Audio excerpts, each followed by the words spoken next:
আনতে পারেনি কেউ। এবার শিবগঞ্জকে পরিকল্পিত উন্নয়নের মাধ্যমে আধুনিক জনপদে রূপান্তর করতে চান বাংলাদেশ জামায়াতে ইসলামীর এই সংসদ সদস্য প্রার্থী। সকল নাগরিক সুবিধা নিশ্চিত করা ও এলাকার সমস্যা সমাধানে দীর্ঘ পরিকল্পনা রয়েছে তাঁর। দুর্নীতি, চাঁদাবাজি ও মাদকমুক্ত এবং কৃষি ও শিল্পে স্বয়ংসম্পূর্ণ আধুনিক শিবগঞ্জ করতে চান তিনি। 4টাতে উনি মাস্টার ডিগ্রি করেছেন, হাদিস এবং তাফসিরে কামেল করেছেন। তারপরে জেনারেল লাইনে পলিটিক্যাল সায়েন্স এবং ইসলামী শিক্ষার উপরে মাস্টার ডিগ্রি করেছেন। ইসলামী শিক্ষা প্রচারের উপর একটা ডক্টরেট ডিগ্রি করেছেন। শিবগঞ্জে উপজেলা দায়িত্ব পালন করেছেন উপজেলা আমির হিসেবে। এখন রাজশাহী মহানগরীর জামাত ইসলামীর সভাপতি হিসেবে দায়িত্ব পালন করছেন। জামাত ইসলামীর নির্বাচন কেউ নিজে থেকে করার সুযোগ পায় না, প্রার্থী বানানো হয় সংগঠনের পক্ষ থেকে। তো এবারে জামাত ইসলামী তাকে শিবগঞ্জের প্রার্থী হিসেবে দিয়েছেন। আমাদের প্রশাসনের কোন কোন ক্ষেত্রে দুর্নীতি, অস্বচ্ছতা ভরে আছে। এই কারণে আমাদের উন্নয়ন ব্যাহত হয়েছে। আমি ব্যক্তিগতভাবে বিগত 10 বছর জনপ্রতিনিধি থাকার কারণে সেগুলো আমরা দেখেছি। আমি নিজেকে স্বচ্ছ রাখার, দুর্নীতি মুক্ত রাখার চেষ্টা করেছি। জনগণ যদি আমাদেরকে সুযোগ দেয়, আমরা এমপি নির্বাচিত হতে পারি, তো শিবগঞ্জের সকল প্রশাসনের ক্ষেত্রেই যে স্বচ্ছতা এবং দুর্নীতি মুক্ত রাখার আমরা আপ্রাণ চেষ্টা করব। আমাদের শিবগঞ্জের বিভিন্ন অঞ্চলে সামাজিক নিরাপত্তা এবং জনগণের যান মালের নিরাপত্তা বিঘ্নিত হয়ে আসছে। বিশেষ করে ভিলেজ পলিটিক্স আমাদের এলাকার বেশ কয়েকটি জায়গায়, কয়েকটি ইউনিয়নে এটা বড় ধরনের আকার ধারণ করেছে। আমরা এই ভিলেজ পলিটিক্স মুক্ত করতে চাই এবং জনগণের যান মালের নিরাপত্তা নিশ্চয়তা দানের জন্য আল্লাহ তাআলা যদি আমাকে সুযোগ দেন এবং জনগণ যদি আমাদেরকে নির্বাচিত করে, তাহলে গ্রামে গঞ্জের সব ধরনের ভিলেজ পলিটিক্স এবং এর কারণে হানাহানি, মারামারি, যানবাহনের যে ক্ষতি হচ্ছে সেটা থেকে মুক্তির জন্য আমি প্রথম পদক্ষেপ গ্রহণ করব। আমি ডক্টর কেরামত আলীকে ছাত্র জীবন থেকেই তার সহকর্মী হিসাবে এবং তার অধীনস্থ কর্মী হিসাবে এবং একজন সাংগঠনিক যোগ্যতা সম্পন্ন সংগঠক হিসাবে পেয়েছি। তার নিজস্ব এলাকা শিবগঞ্জবাসীর সুখে দুঃখে অংশ নিয়েছেন এবং এই শিবগঞ্জের সার্বিক কল্যাণ এবং উন্নতির জন্য মানুষের দুর্দশাগ্রস্ত মানুষের পাশে দাঁড়াবার জন্য অক্লান্ত চেষ্টা করেছেন। আমাদের এই শিবগঞ্জবাসীর প্রাণপ্রিয় নেতা ডক্টর কেরামত আলী, তার যে ভাবনা, তিনি যদি আগামী জাতীয় সংসদের এমপি হিসেবে নির্বাচিত হন, আল্লাহ তাআলা করান, তাহলে আমার বিশ্বাস তিনি এই শিবগঞ্জবাসীর মনের আশা আকাঙ্ক্ষা, মানুষের একবার রুট পর্যন্ত সকল মানুষের ভালোবাসা নেই, এই শিবগঞ্জকে একটা মডেল এবং উন্নত শিবগঞ্জ গড়ার কারিগর হিসেবে তিনি কাজ করবেন। বেকার সমস্যা সমাধানে তথ্য প্রযুক্তি নির্ভর কর্মমুখী শিক্ষাকে গুরুত্ব দিচ্ছেন ডক্টর কেরামত আলী। চালু করতে চান আমকেন্দ্রিক অর্থনীতি। আমতা, নকশিকাঁথা সহ নারী উন্নয়নেও সমান সুযোগ তৈরিতে জোর দিচ্ছেন সমতার প্রতীক দাঁড়িপাল্লার এই প্রার্থী। আমি এই তাঁত শিল্পে কাজ করে আমার ফ্যামিলিকে ঠিকমতো এই বেতনে সচ্ছলতা দিতে পারছি না। সরকার যদি এই শিল্পটাকে বড় করত, তাহলে আমাদেরও সচ্ছলতা আসতো, আমার পরিবারেরও অর্থনৈতিক সাহায্য করতে পারতাম।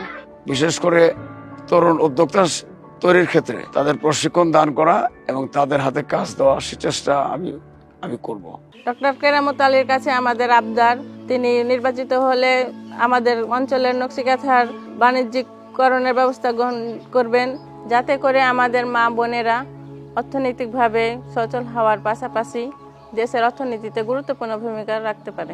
আমার পরিকল্পনা আছে আমাদের দেশের নারীরা, মহিলারা তারা কুটির শিল্প, হস্তশিল্পের কাজ করতে পারে। বাংলাদেশের বহু জায়গায় এ সমস্ত শিল্প কারখানা আছে, বাড়িতে বাড়িতে কুটির শিল্পের কাজ আছে, সেগুলো আমরা যুক্তিসম্মত এবং যাদেরকে দিয়ে এগুলো আমরা আনতে পারবো, ওই সমস্ত জায়গা থেকে কুটির শিল্পের আমরা সমাহার শিবগঞ্জে করব। যে আমরা আড়ং-এর আন্ডারে কাজ করি, আড়ং বাংলাদেশের বৃহৎ প্রতিষ্ঠান, তার পাশাপাশি যদি আড়ং-এর মতো আরো অনেক প্রতিষ্ঠান হয় তাহলে আমাদের সুযোগ সুবিধা বেশি। বিগত সময়ে আমাদের কাজ কাম ছিল না সেরকম, অন্য কোনো প্রতিষ্ঠান, আড়ং-এর মতো অন্য কোনো প্রতিষ্ঠান থাকলে আমাদের হয়তো কাজ কামটা থাকতো।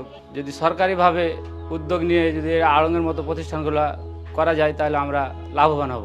আমাদের এখানে কাঁসা, আমাদের মৎস্য চাষ, তারপর পোল্ট্রি, এ সমস্ত ক্ষেত্রে আরো ব্যাপক বৃদ্ধি করে, যাতে করে কুটির শিল্প, হস্তশিল্পের কাজের মাধ্যমে বিশেষ করে আমাদের বেকার মহিলারা যারা আছে তারা বাড়িতে বসে পারিবারিক কাজের সাথে সাথে তারা নিজেদের ইনকামের ব্যবস্থা করতে পারে, তারা তাদের নিজেদেরকে স্বাবলম্বী করে তুলতে পারে। সে চেষ্টা আমরা আমাদের পরিকল্পিতভাবে করবো ইনশাআল্লাহ। আমাদের বাংলাদেশের একটা জাতীয় সমস্যা বা সবচেয়ে বড় সমস্যা হচ্ছে বেকার সমস্যা। এই বেকার সমস্যা আমাদের শুধুমাত্র শিবগঞ্জ অঞ্চলকে কেন্দ্র করে না, পুরো বাংলাদেশের একটা বড় ধরনের সমস্যা। আমরা চাইছি যে আমাদের ছোট অঞ্চলটাকে আমাদের মতো করে চিন্তা করে আমরা যদি কিছু ক্ষুদ্র পরিসরে এই সমস্যাগুলোর সমাধান হতো তাহলে আমাদের জন্য অনেক সুবিধা হতো। আমাদের শিবগঞ্জ এলাকার আমার দৃষ্টিতে সবচেয়ে বেশি যেটা সমস্যা বলে মনে করি সেটা হচ্ছে বেকার যুবক এবং শিক্ষিত যুবকদের বেকারত্ব দূরীকরণের ক্ষেত্রে আমার বহুবিধ পরিকল্পনা রয়েছে।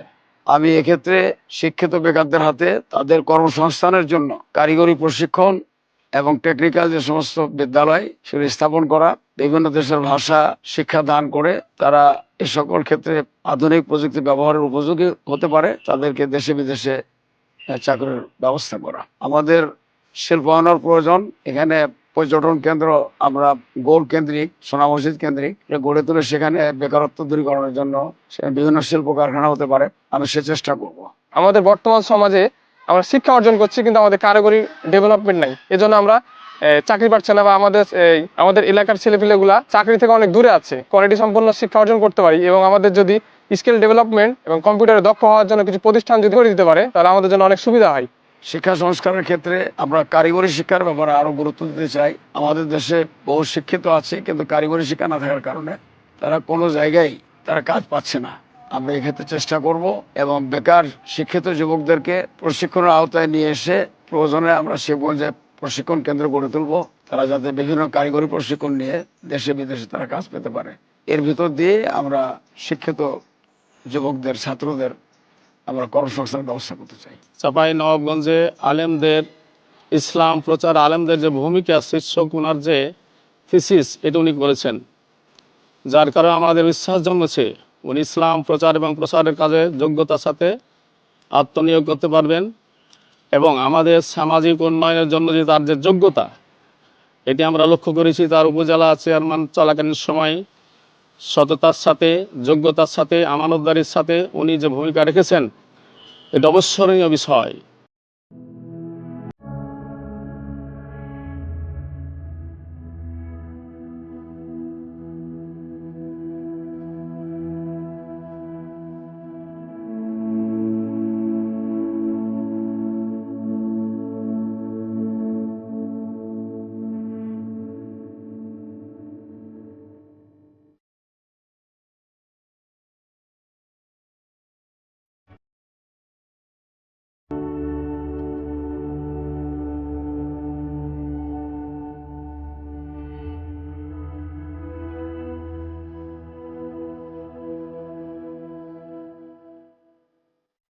বন্দর ব্যবস্থাপনাকে আরও আধুনিক করার পাশাপাশি পরিকল্পনা রয়েছে সোনা মসজিদ থেকে চাঁপাইনবাবগঞ্জ পর্যন্ত যাত্রী ও মালবাহী ট্রেন চালুর।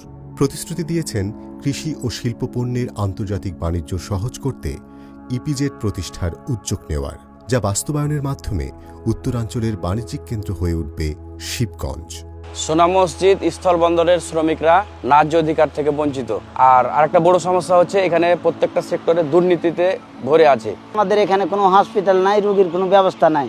একটা শ্রমিক যদি পড়ে যদি হাত পা ভেঙে যায়, আক্রান্ত আহত হয়ে যায়, কোনো জায়গা থেকে নিয়ে যাবে তাড়াতাড়ি, তাদের কোনো ব্যবস্থা নাই। হাজার হাজার কোটি টাকার মালামাল থাকে বন্দরের ভিতরেই, কিন্তু এখানে ফায়ার সার্ভিস নাই। হঠাৎ করে আল্লাহ না করে যদি কোনো একটা দুর্ঘটনা ঘটে তাহলে কিন্তু আমাদের শিবগঞ্জ থেকে ফায়ার সার্ভিস আসতে লাগলে আমাদের অনেক কষ্ট হয়ে যায়। তো যাই হোক, আমরা চাচ্ছি যে এখানে যদি একটা ফায়ার সার্ভিস হয় তাহলে এই যে পোর্টটা আমাদের নিরাপত্তা থাকবে। আমরা শ্রমিক হিসেবে ন্যায্য অধিকার যেটা পাবো সেটা আমরা পাচ্ছি না।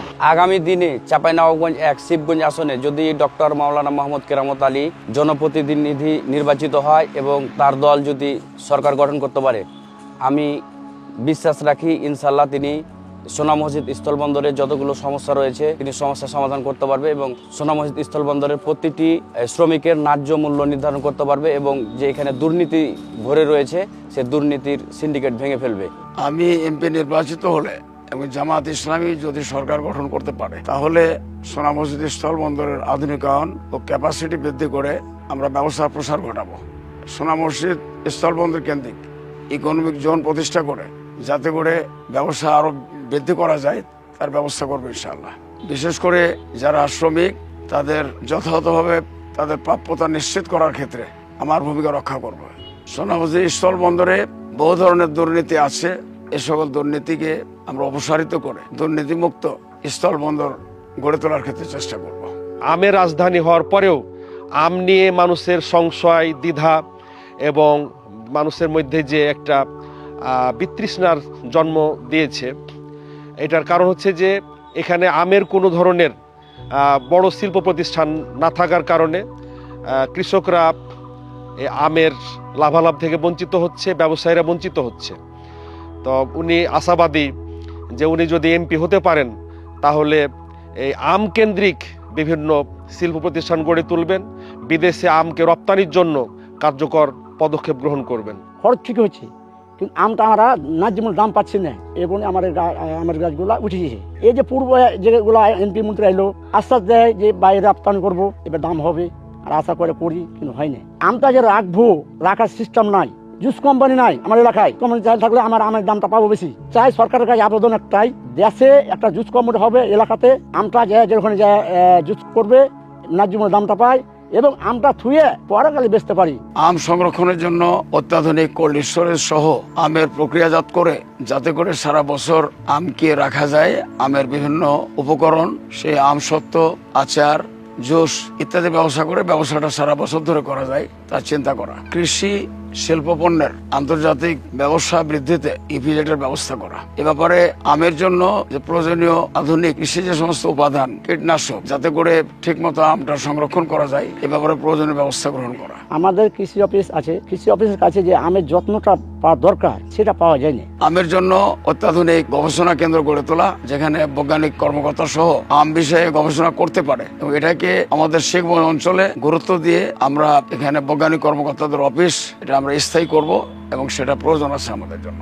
আমরা চাই এমন এক এমপি মন্ত্রী আমাকে যে সমস্যাগুলো আছে সামনে, এই সমস্যাগুলো যেন আমরা দূর করে দেয়, এরকম আমরা এমপি মন্ত্রী চাই। শেখগঞ্জ হচ্ছে আমের বাংলাদেশের রাজধানী। আমরা কানসাট বাজার সহ যাতে করে আমাদের আমের বাজারটা কোনোভাবে ক্ষতিগ্রস্ত না হয়, এটাকে স্থায়ীকরণের জন্য আমাদের চেষ্টা করা, যাতে আম সংরক্ষণ থেকে শুরু করে আম প্রক্রিয়াজাতকরণ এবং আম বাজারজাতকরণ দেশে বিদেশে পাঠানোর জন্য উদ্যোগ নেওয়া যেতে পারে। আমরা এই কাজটি করতে চাই। কৃষক এবং আম চাষিদের প্রশিক্ষণের ব্যবস্থা করা, যাতে করে আমরা আম ব্যবসাটাকে আরো বেশি আধুনিকীকরণ করতে পারি। আম ব্যবসার ক্ষেত্রে আমাদের এখানে যেটা আমরা দেখতে পাই, মানে দালাল এবং মধ্যস্বত্ব ভোগীরাই এখানে উপকৃত হয়। এর অপতৎপরতা থেকে আমের ব্যবসাটাকে আমাদের রক্ষা করতে হবে, এবং প্রকৃত যেন আম ব্যবসায়ীরা তাদের সুবিধাটা পেতে পারে।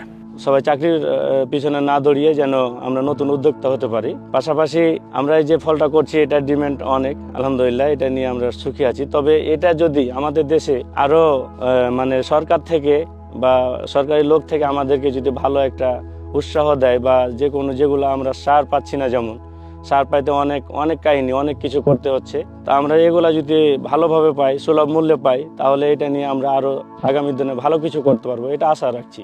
আম সহ সকল কৃষির ক্ষেত্রে আধুনিকরণের মাধ্যমে এবং বিভিন্ন প্রযুক্তি ব্যবহার করে আমরা চেষ্টা করব কৃষিতে ভালো রকমের একটা বৈপ্লবিক পরিবর্তন নিয়ে আসা। নদী ভাঙনে উদ্বাস্তু হওয়া হাজার হাজার জনগণের কথাও মনে রেখেছেন ডক্টর কিরামত আলী। ভাঙন রোধে টেকসই সমাধান, পুনর্বাসনের উদ্যোগ নেয়া, জীবিকা পুনরুদ্ধার এবং তাদের পারিবারিক ও সামাজিক নিরাপত্তা নিশ্চিতের আশ্বাস দিয়েছেন শিবগঞ্জের জনমানুষের এই নেতা। নদী ভাঙন হইতে হইতে জমি জমা, স্কুল কলেজ, মাদ্রাসা, মসজিদ এবং সবই ভাঙচুর হয়েছে। প্রতি বছর হাজার হাজার বাড়ি ঘর ভেঙেছিল, এরপরে বিলীন হয়েছে। আমাদের উপজেলার জন্য নদী ভাঙনটা সবচেয়ে বড় সমস্যা। এই পদ্মা নদীর অববাহিকায় 4টা ইউনিয়ন এবং 4টা ইউনিয়নের বিশাল অংশ জুড়ে আমাদের যারা বসতি নিয়ে আসছেন তারা বারবার পদ্মার সর্বনাশা ভাঙনের ফলে ক্ষতিগ্রস্ত হয়েছেন। আমাদের লেখাপড়া বিঘ্নিত হয়েছে, আমাদের স্বাস্থ্য ব্যবস্থা বিঘ্নিত হয়েছে। জরুরি ভিত্তিতে চিকিৎসার প্রয়োজন হলে চর এলাকা থেকে পদ্মার ওই পার থেকে লোকেরা আসতে পারে না। পদ্মা নদীতে আমরা 2-3বার এখানে ভাঙনে আমরা বাড়ি ঘর নিয়ে এখানে ফের আবার করেছি, ফের আবার এত পড়ে গেছি, সমস্যাতে পড়ে গেছি। মনে হয়েছে একটা বছর টিকতে পারবো কি পারবো না। আমার জীবনে আমি নিজেই 4 বার বাড়ি ভেঙেছি। আমাদের বন্যা যখন আসছে তখন আমাদের রাস্তাঘাট, চলাফেরা, ছেলে মেয়ে, লেখাপড়া, শিক্ষা, রাস্তার খুব সমস্যা হচ্ছে, আমরা রাস্তা পাচ্ছি না। এক্ষেত্রে আমাদের পদ্মা নদী ভাঙন রোধ নিশ্চিতভাবে আমি করব এবং আমি নির্বাচিত হলে পার্লামেন্টে সর্বপ্রথম আমার দাবি উত্থাপন করব, যাতে অগ্রাধিকারের ভিত্তিতে এই প্রকল্পটি নেওয়া হয়। বাঁধ নির্মাণ করে শিবগঞ্জবাসী যারা চর এলাকায় এবং নদীর পাশে তারা যেন বাঁচতে পারে। শিক্ষা বিস্তারের জন্য আমরা নতুন নতুন শিক্ষা প্রতিষ্ঠান গড়ে তুলব এবং বাঁধ নির্মিত হলে যাতে করে এই সমস্ত পার্শ্ববর্তী এলাকায় শিশুরা লেখাপড়া করার সুযোগ পায়, এক্ষেত্রে আরো পর্যাপ্ত এবং অন্য জায়গার তুলনায় বেশি সেখানে শিক্ষা প্রতিষ্ঠান গড়ে তোলার চেষ্টা করব। যখন বর্ষাকাল আসে তখন আমাদের এখানে কোনো স্বাস্থ্য কেন্দ্রও নাই, আর বাইরে যে নিয়ে যাব তার কোনো গাড়ি ঘোড়া না, রাস্তাঘাটেরও আমার খুব অসুবিধে। আমাদের সংসদ সদস্য যে সামনে হবে, আমাদের ঠিক সেই পদ্মা নদীর ভাঙনের সমস্যা গালা জেনে সে কার্যকরী করে। পদ্মা নদী ভাঙনের ফলে ক্ষতিগ্রস্ত পদ্মা পাড়ের লোকেদের এবং চরাঞ্চলের সকলেরই স্বাস্থ্য রক্ষার প্রয়োজন। সেক্ষেত্রে প্রয়োজনীয় ব্যবস্থা আমাদের নিতে হবে। প্রয়োজন হলে জরুরি ভিত্তিতে নো অ্যাম্বুলেন্সের ব্যবস্থা করতে হবে, সেটা আমরা করব। আমার সাথে নদী ভাঙন এলাকার লোকেদের বারবার দেখা সাক্ষাৎ হয়েছে, আমি ভাঙন নিজে পর্যবেক্ষণ করেছি। আমি চেষ্টা করব পার্লামেন্টে জরুরি ভিত্তিতে এটা উত্থাপন করে যাতে দ্রুত নদী ভাঙন রোধ করা যায় এবং যারা এখানে ক্ষতিগ্রস্ত হচ্ছে তাদের পুনর্বাসনের ব্যবস্থা করা যায়। উন্নত ও আধুনিক স্বাস্থ্যসেবা নিশ্চিত করতে শিবগঞ্জ উপজেলা স্বাস্থ্য কমপ্লেক্সকে 50 থেকে 100 আসনে উত্তীর্ণ করতে চান জননেতা ডক্টর কিরামত আলী। নির্মাণ করবেন আধুনিক মা ও শিশু হাসপাতাল। 24 ঘণ্টায় চিকিৎসা সেবা মিলবে প্রতিটি কমিউনিটি ক্লিনিকে। আমাদের এই শিবগঞ্জ হাসপাতাল উপজেলা কমপ্লেক্স, আমরা এখানে অনেক উন্নতির কম আছে আর কি। তো এখানে এটা হচ্ছে 50 শয্যা বিশিষ্ট হাসপাতাল, তো এটা অনেক সীমিত। আমাদের এখানে এলাকার যত জনসংখ্যা সেই অনুযায়ী খুবই সীমিত। এই 50 শয্যা বিশিষ্ট হাসপাতাল এটা আমরা আরো উন্নতি চাই। এটা হয়তো 150 বা 200 শয্যা বিশিষ্ট করলো, তাহলে আমাদের অনেক রুগী এখানে ভর্তি থাকতে পারবে। তারপরে এখানে রাত্রে কিন্তু তেমন ডিউটিরত ডাক্তার থাকেও না। আর যদি কোনো ইমার্জেন্সি আমাদের জটিল প্রবলেম দেখা দেয়, আসার পরও এখানে আবার রেফার করে দেয় রাজশাহী অথবা চাঁপাইনবাবগঞ্জে। আমি আমার সন্তানটাকে যদি শিবগঞ্জ হাসপাতালে নিয়ে যাচ্ছি, তাহলে আমি খুব দ্রুত সহকারে নিজের সন্তানটাকে চিকিৎসা করাতে পারছি না। আমাকে লম্বা সময় ধরে লাইন ধরে থাকতে হচ্ছে। আমি নিজে একজন গর্ভবতী, আমি নিজে একদিন গিয়েছিলাম, সকাল 9টার দিকে বের হয়েছি, এসেছি দুপুর 1টার দিকে। মানে এতটা সময় লাগছে আমাদের। তারপরে এখানে অ্যাম্বুলেন্স এটাও কিন্তু কম, হয়তো একটা আছে মনে হয়, তারপরে এটা সব সময় পাওয়া যায় না। এই অ্যাম্বুলেন্সের সংখ্যাটাও বাড়লে ভালো হতো। আগামীতে যে সরকার আসবে তাদের কাছে আমাদের এই প্রত্যাশা যাতে এই সমস্যার সমাধানগুলো আমরা সুষ্ঠুভাবে পাই। আমাদের শিবগঞ্জ হেলথ কমপ্লেক্স, সেই হেলথ কমপ্লেক্সের সংস্কার করে যাতে করে আমাদের স্বাস্থ্য রক্ষার চিকিৎসার সুন্দর ব্যবস্থা হতে পারে। আমাদের নতুন ভবন করা এবং আমাদের এখানে 50 সিটের ব্যবস্থা আছে, সেটিকে 100 সিটে উন্নীত করে এই হসপিটালটিকে আমাদের উন্নয়ন করা, আধুনিকরণ করা। পর্যটনের বিশাল সম্ভাবনা রয়েছে শিবগঞ্জে। আধুনিক পর্যটন ব্যবস্থা নিশ্চিতে পুঁথি, লোকগান, গম্ভীরা সহ সুস্থ সংস্কৃতি চর্চার গৌরব ফিরিয়ে আনতে প্রতিশ্রুতিবদ্ধ শিক্ষাবিদ ডক্টর কিরামত আলী। আমাদের শিবগঞ্জ ঐতিহাসিকভাবে একটি সমৃদ্ধ উপজেলা, কারণ আমাদের শিবগঞ্জের সোনা মসজিদ হচ্ছে স্বাধীন সুলতানি বাংলার রাজধানী। রাজধানী বিধায় এখানের মানুষের চিন্তা চর্চা খুব প্রাগ্রসর ছিল। এখানে আমরা লক্ষ্য করেছি যে পুঁথি সাহিত্যের একটা চরম বিকাশ ছিল। এই পুঁথি সাহিত্য ছিল ইসলামী চেতনার একটি উজ্জ্বল প্রকাশ। কবি ফররুক আহমদ এই পুঁথি সাহিত্যকে কেন্দ্র করে তিনি বিশাল কাব্য সাহিত্য সম্ভার গড়ে তুলেছেন। কাজী নজরুল ইসলাম গড়ে তুলেছেন। বড় বড় সাহিত্যিকেরা এই পুঁথি সাহিত্যকে অবলম্বন করে তাদের সাহিত্য চর্চা এটি চালিয়ে গিয়েছেন।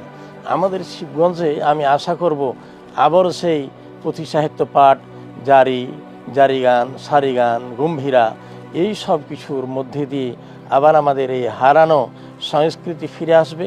আমাদের দাঁড়িপাল্লার প্রতীকের এমপি প্রার্থী ডক্টর মাওলানা মোহাম্মদ কেরামত আলী যদি বিজয়ী হয়, আমাদের এই হারিয়ে যাওয়া যে সংস্কৃতি এটি আবার পুনর্জীবন লাভ করবে। আমি তার কাছে এটি আন্তরিকভাবে এটা আশা করি। বিভাগীয় পর্যায়ের ম্যাচ আয়োজনের জন্য শিবগঞ্জ স্টেডিয়ামকে করা হবে আধুনিক, নিশ্চিত করা হবে প্রয়োজনীয় সুযোগ সুবিধা। শিবগঞ্জে বা শিক্ষা প্রতিষ্ঠানগুলোতে বড় ধরনের লাইব্রেরি নাই। তো এই লাইব্রেরি না থাকার কারণে আমাদের যে স্টুডেন্টগুলো বা ছাত্রছাত্রী যারা, এরা অনেক বই থেকে বা অনেক জ্ঞান থেকে মাহরুম হয়, যেগুলা জ্ঞান অর্জনের জন্য আমাদের সহায়ক। শহর অঞ্চলগুলোতে বিভিন্ন ধরনের ক্রিয়েটিভিটি বা সৃজনশীলমূলক কাজগুলা অনেক হয়, যেমন সায়েন্স ফেস্ট বা বিভিন্ন ধরনের বিজ্ঞান অলিম্পিয়াডগুলো। আমাদের অত্র এলাকাতে হলে ছোট্ট পরিসরে হয়। তো সেক্ষেত্রে আমাদের যদি এগুলো, যিনি এমপি হবেন তিনি যদি বাস্তবায়ন করেন, তাহলে আশা করি এগুলো আমাদের পুরো এলাকার যে মেধাবী ছেলেগুলো আছে সে ছেলেগুলো উঠে আসবে। উন্মুক্ত টুর্নামেন্টগুলা যেমন ফুটবল, ক্রিকেট, ভলিবল, ব্যাডমিন্টন, এই ধরনের উন্মুক্ত টুর্নামেন্টগুলা, তারপর এজ ভিত্তিক যে টুর্নামেন্ট বললাম আন্ডার 17 এবং আন্ডার 14 এই ধরনের টুর্নামেন্টগুলা, বা বিভিন্ন সময় খেলোয়াড়গুলা নাই বিকেএসপিতে, আমাদের প্রত্যন্ত অঞ্চলে অনেকগুলো খেলোয়াড় জানে না, সেগুলোকে নিয়ে কাজ করার জন্য এবং আমাদের যে একটা জিমনেসিয়ামের দরকার সেগুলো দেখা যায় দিকে লক্ষ্য করা। ডক্টর কেরামত আলী চাচার কাছে আমার একটি আবেদন থাকবে এবং আবদার থাকবে, সেটা হচ্ছে উনি যদি নির্বাচিত হন তাহলে অবশ্যই আমাদের এই সমস্যাগুলো সমাধানের জন্য, সেটার জন্য ওনার কাছে আমার আকুল আবেদন থাকবে। শিবগঞ্জে দীর্ঘদিন মানে জন্ম থেকেই আমরা পরস্পরের সহিত অর্থাৎ পার্শ্ববর্তী সম্প্রদায়, আমরা হিন্দু মুসলমান সম্প্রীতির সাথে একসাথে বসবাস করে আসছি। আমার জীবদ্দশায় বা আমার স্মরণকাল পর্যন্ত আমি কোনোদিন সাম্প্রদায়িক বা হিন্দু মুসলমান কোনো ঝগড়া বিবাদ দাঙ্গা আমি দেখি নাই, আমার জীবনে আর দেখবো বলেও আশা করি না। কারণ যে আমরা খুবই পরস্পর সহানুভূতির মাধ্যমে বসবাস করি এবং সৌহার্দ্যের মাধ্যমে একে অপরের সাথে সার্বক্ষণিক চলাফেরা মেলামেশার মাধ্যমে আমরা এখানে বসবাস করছি।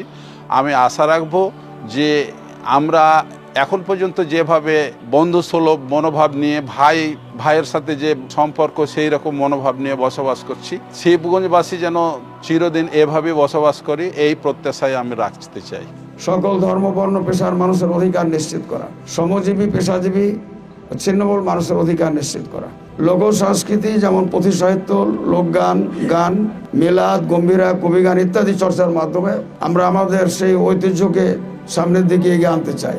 জাতীয় আঞ্চলিক পরিসরে বাংলার সংস্কৃতিকে তুলে ধরার ব্যবস্থা করা, তরুণ কবি, লেখক, নাট্যকর্মী, সঙ্গীত শিল্পীদের জন্য ফেলোশিপ প্রদান, সংস্কৃতি চর্চা কেন্দ্র প্রতিষ্ঠার মাধ্যমে সংস্কৃতি শিক্ষা বিস্তার করা, হারিয়ে যাওয়া সংস্কৃতির ডকুমেন্টেশন উৎসব অনুষ্ঠানের মাধ্যমে পুনর্জীবন করা, স্থানীয় খেলোয়াড়দের জন্য সরকারিভাবে কোচিং ও প্রশিক্ষণ উদ্যোগ নেওয়া, শিবগঞ্জ স্টেডিয়ামের প্রয়োজনীয় অবকাঠামো বৃদ্ধি করা এবং সুযোগ সুবিধা নিশ্চিত করে যেন আরও আমরা আধুনিক সেবা স্টেডিয়ামের পক্ষ থেকে দিতে পারি তার ব্যবস্থা করা। জনগণের রায় পেলে এমপি নির্বাচিত হলে সকল ক্ষেত্রে বার্ষিক আয় ব্যয়ের স্বচ্ছ রিপোর্ট প্রকাশ, বছরে অন্তত 2 বার জনগণের মুখোমুখি হতে আমি আমার বাস্তব কার্যক্রম হাতে নেব। একটি সুন্দর সুখী মডেল আমরা শিবগঞ্জ গড়ে তুলতে চাই। এক্ষেত্রে যা যা করণীয় আপনাদের সবার প্রয়োজনীয় পরামর্শ নিয়ে আগামী দিনে আমি আমার কার্যক্রম পরিচালনা করব এবং আমি প্রয়োজনীয় সংস্কার উন্নয়নের জন্য একটা আমাকে সহায়তা করার একটা আদর্শ টিম আমি গড়ে তুলতে চাই, যে টিম আমাকে সার্বক্ষণিকভাবে পরামর্শ দেবে এবং সেই পরামর্শের আলোকে আমি আমার কাজ অব্যাহত রাখবো। আমরা স্বচ্ছতার সাথে এই কাজগুলো 100% যাতে হয় তার চেষ্টা করব। সকল ধর্ম বর্ণ নির্বিশেষে এবং সকল পেশার মানুষকে নিয়ে চাঁদাবাজ, দখলদারিত্ব, লুটপাট, দুর্নীতি, সন্ত্রাস বন্ধ করে আমরা একটা মানবিক শিবগঞ্জ, আধুনিক শিবগঞ্জ, সমৃদ্ধ শিবগঞ্জ করতে চাই। ইনসাফ, শান্তি ও উন্নতির শিবগঞ্জ নির্মাণে ভোটারদের দোয়া চেয়েছেন চাঁপাইনবাবগঞ্জ 1 আসনের সংসদ সদস্য প্রার্থী জননেতা ডক্টর কেরামত আলী। সকলকে সঙ্গে নিয়েই তিনি গড়তে চান ঐক্যবদ্ধ বাংলাদেশ।